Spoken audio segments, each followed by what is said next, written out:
రేవంత్ రెడ్డి పరిస్థితి ఏంటో మనకు క్లియర్గా చెప్పేసారు, అయిపోయింది. 13 నెలలు కష్టం. 13 నెలలు కష్టమే.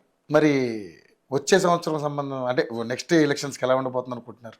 అప్పుడు ఎన్నికల డేట్ ఫిక్స్ అయితే నేను గుర్తుంటే ఎన్నికల డేట్ ఫలానా డేట్లో ఎన్నికలు తెలంగాణ రాష్ట్రానికి అని చెప్తారు కదా, అప్పుడు నువ్వు నా దగ్గరికి రా, ఫలితాలు ఏంటో ముందే ఇస్తా, రైట్, నీకు అవకాశం ఉంటే చెప్పు.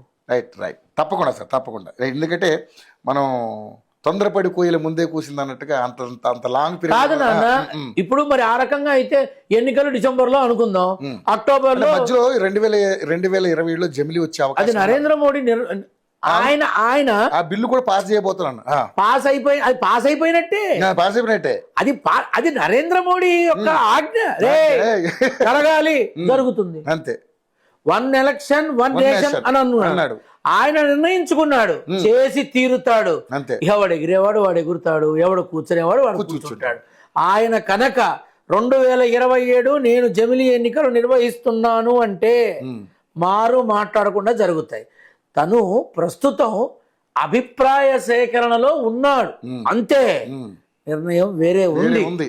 అప్పుడు గనక అది అనౌన్స్ చేస్తే, నువ్వు ఇప్పుడు అన్నావే ముందే కూసింది అని, ఆ కోత మామూలుగా కాదు, ఢిల్లీ దాకా వినబడేలా కోస్తానే.